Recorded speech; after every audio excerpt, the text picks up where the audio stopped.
What is up, YouTube and all you Dolphins fans? It's the Miami Football Fanatic here again. Glad you guys could come back for another video. And today, I want to talk about the Dolphins, undrafted free agents. Just want to talk about the guys that we picked up.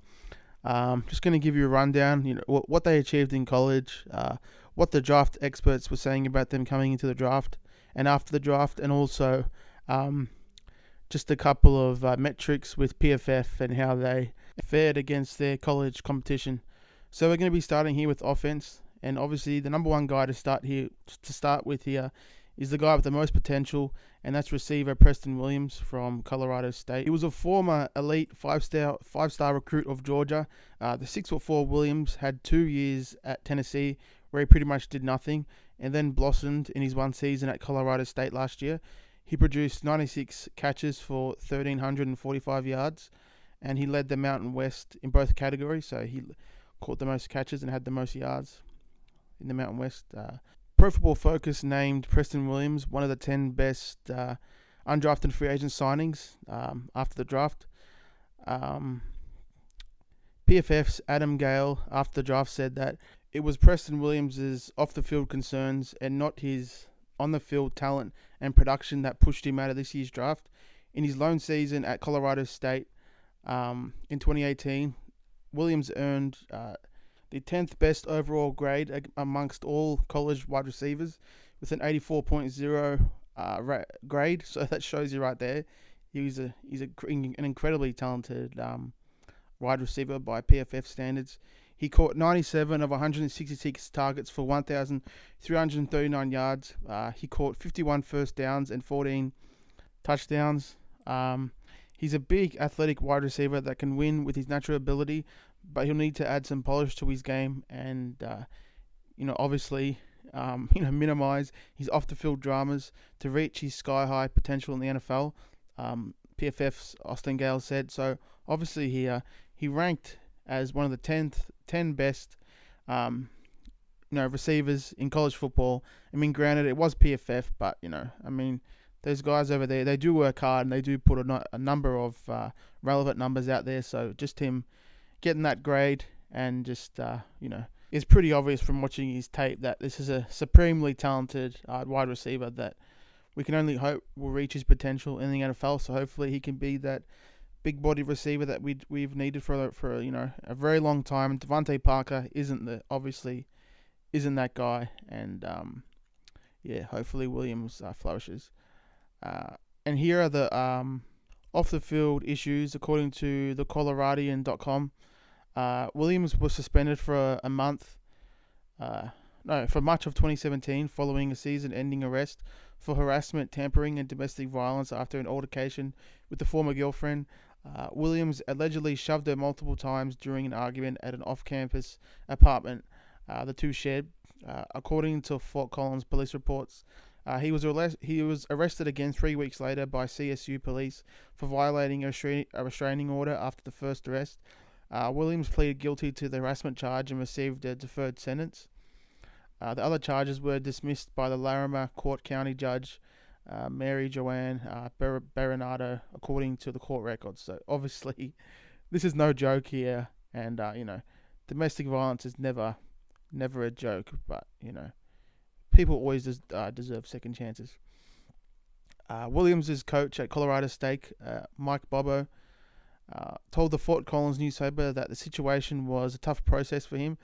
Basically, he was suspended indefinitely, had no access to the building, and he had to clean up some things on his own. It was a lot of checklists that he had to go through with us and other people and certain things, and he handled those things like he was supposed to. It was a growing process for him. So obviously, right here, you hope that he can move forward. Bobo, the coach of Colorado State, said that this past season, Williams was always there to make the big play when you needed it. Draft analyst Tony Pauline indicated that he needs more convincing about Williams as a prospect. Pauline said that he's a big guy, he's a big target, but he had a very unpolished game and didn't test well. He ran a 4.6 at his pro day, and he's got the off-the-field issues. He had huge numbers in huge spots, but he wasn't impressive on tape to me, and I really think he's much faster than a 4.6 player. You can see that on tape, but obviously I'm sure that his 40 time was affected by what he was going through off the field. So hopefully that 4.6 time at his pro day isn't an indication of the player that he'll be. Okay, moving on to another receiver that the Dolphins picked up, Trenton Aaron from Stanford. The 6'2 Aaron had 60 catches for 685 yards this past season, and per PFF, Aaron caught 78.9% of his passes thrown his way last season. So that was 60 of 76 passes he caught, which was good for 10th best among all receivers in the country, and dropped just one pass. That's terrific. He also returned 22 punts for 230 yards in his career, so he's bringing over some punting experience. He's also a slot receiver and return specialist. Pauline said he's also a good route runner and obviously catches the ball very well. Catching 78% of his passes is incredibly high level. But for Preston Williams and Irwin, it's going to be incredibly hard to crack this receiving room. Kenny Stills, Devontae Parker, Albert Wilson, Jakeem Grant, Bryce Butler, and Ricardo Lewis. That is a number of solid guys there. I'm sure that Lewis and Butler are going to fight for that last spot there. But who knows, if Preston Williams comes out and dominates during the preseason and training camp, he could be, cracking one of these spots here and maybe even getting regular snaps during the season. So we just got to see what happens. But in terms of Trenton Aaron, I can see him being a special teams player to start his career. Another player that the Dolphins signed was Cal running back Patrick Laird. He ran for 1,127 yards in 2017 and 961 yards in 2018, with an average of 5.9 and 4.3 yards per carry. Pauline said that he's a solid interior ball carrier, a downhill guy. He's a decent-sized back, and he may make the team. Next player is Temple tight end Chris Myrick. He's not much of a prospect according to analysts. He wasn't especially on a lot of teams' radars and draft analysts' radar, but he's a decent blocker that caught 23 catches for 229 yards in 21 college games. So, he didn't catch. He's not much of a pass catcher. But he's highly unlikely to make the Dolphins roster that's already got 5 tight ends. We've got Dwayne Allen, Mike Gesicki, Nick O'Leary, Dermot Smythe, and Clive Walford. The next player is Mississippi State guard Dean Calhoun, or Shaq Calhoun. Like the receiver Williams, PFF also includes Calhoun among its top 10 undrafted NFL free agent signings. He only allowed 3 sacks in his first 4 seasons. His 4 seasons at Georgia, and that was on over 1,100 total pass blocking snaps, with 2 of those coming last year. So obviously that's pretty impressive. 3 sacks over a 4-year period and over 1,000 pass blocking snaps. This is really an under the radar guy. And PFF scale said that his run blocking grades didn't wow us during his time at Mississippi State. Consistency in pass protection is valuable for a Dolphins team that needs such efforts in the trenches. He committed 5 penalties last season. He's got 11 in his career. Of the 4 offensive linemen signed by the Dolphins after the draft, Pauline said that Calhoun has the best chance to make the 53-man roster. A lot of people thought he was going to go undrafted. Pauline said he's got good size and decent athleticism, but he's only a short guy, 6'2", so doesn't have tremendous size. But just those numbers right there, giving up only 3 sacks over 4 years, that is very impressive. The next player that the Dolphins signed after the draft is Boston College tackle Aaron Montero. Per PFF, Montero was 5th among all offensive tackles in run blocking in 2018. The negative is that he allowed 13 sacks in 4 years, including 4 last year. He also had 21 penalties in 4 seasons, including 7 last year. So this is a very undisciplined player and a guy that just gave up way too many sacks. Pauline said that he likes Montero. He says that Montero went under the radar. He played on the left side, but he thinks that he's going to be a right tackle in the league, and he'll probably maybe stick on a practice squad. Another offensive lineman is centers Ryan Anderson from Wake Forest and Kirk Barron from Purdue. Anderson allowed only 1 sack and 7 quarterback pressures last season per PFF, which ranked him among 8th among draft eligible centers in pass blocking and 34th in run blocking success percentage. In 2 years as Wake Forest's starting center, he allowed only 1 sack. Anderson is a try-hard guy. He's decent, but doesn't have great size, Tony Pauline said. He's a marginal athlete, but he's a smart, tough guy who gets everything from his ability. Another center that we signed is Kirk Barron from Purdue. Barron allowed only 1 sack but 19 pressures last season. PFF rated him 19th in run blocking success but 40th in pass blocking efficiency. He allowed 8 sacks in 4 seasons. He's a long shot to stick.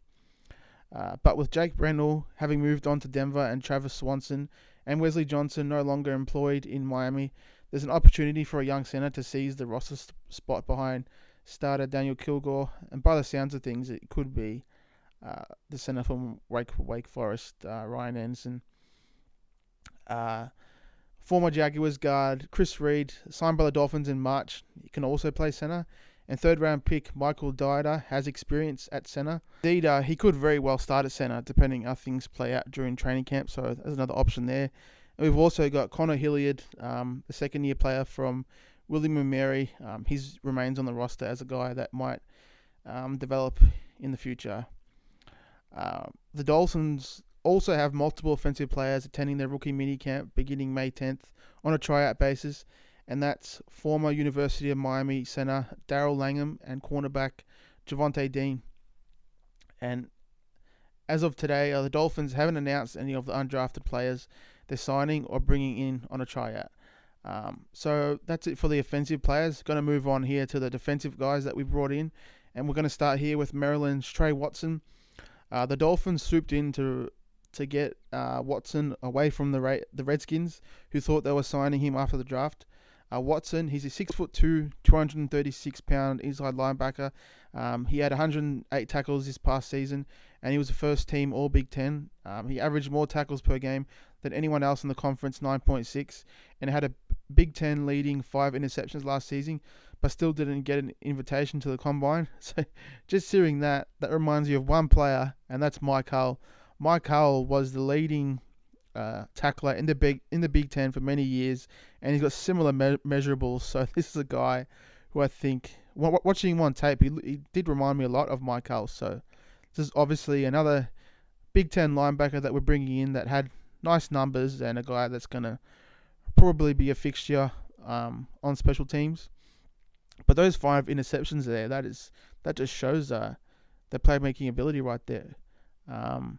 What's more, Pro Football Focus ranked him 29th among all linebackers in run stop percentage. So yes, he does have the chip on his shoulder of being undrafted. Before transferring to Maryland, he played 3 seasons at Illinois, and he had 102 tackles in 2016. His father, Tim, had a 5-year NFL career in the 1990s, so he's got some NFL bloodlines there, even though he didn't get he didn't get drafted, but, still, his dad did play in the league. He's a tackling machine, but an average athlete, draft analyst Tony Pauline said. Pro Football Weekly's assessment of Watson was that he's a tough and competitive player, and giving Watson a chance to make the team as a backup with good special teams potential is the way to go with Watson. And his pass coverage was a surprise last season. He allowed 22 of 38 passes thrown against him to be caught for 245 yards, but he allowed no touchdowns, and he had 5 interceptions. He had 1 sack last season and 4 in his college career. The Dolphins did have their eye on Watson for a while, as they brought him in for a pre-draft visit. So obviously, that showed that they had interest in him. Didn't pull the trigger drafting him, but we have signed him after the draft. The next linebacker is Terrell Hanks from New Mexico State. He really was a stat sheet stuffer at New Mexico, and he was a guy that I thought that was going to get drafted. I thought he was going to go, in the 4th or 5th round, maybe in the 6th round, but, luckily we've swooped him up. In 4 years in college, he had 391 tackles, including 43.5 for loss. Holy crap. 11 sacks, 8 interceptions, and 14 passes defended. And he had 3 fumble recoveries, and he forced 7 fumbles. Holy crap. That is eye-popping numbers. 43 tackles for loss, 11 sacks, 8 interceptions. Wow. We've got ourselves a talented free agent right here, especially as an undrafted guy. A lot of people liked him, and he was good at the Senior Bowl, but he ran a 4.99 at the Combine, and that was it for him as far as being drafted. So, obviously, just that 40 time, knocked him out of the draft. But the Dolphins showed interest during the pre-draft process. He participated in Miami's workouts for local prospects, guys that played high school in the area. He had 9 sacks in 2017, but just 1 last season.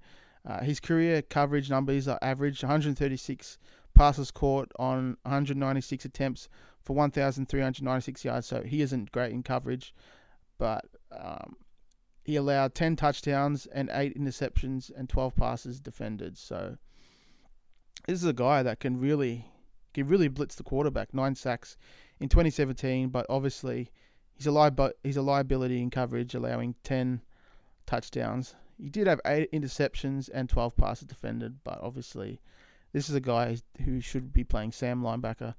Next is defensive end Jonathan Ledbetter. There could be no better opportunity for a defensive end right now to make the team. With only Charles Harris is the only guy that's got locked in at a spot, and join him in Tank Carradine, also having a decent chance to stick at Miami's weakest position at the moment. We can sign guys in the coming weeks, as it won't affect our compensatory draft picks for next year. At 280 pounds, Ledbetter could also play defensive tackle. The 6'4" Ledbetter had his best season last year with 56 tackles, including 6.5 tackles for loss, but he only had 1 sack and also forced 2 fumbles.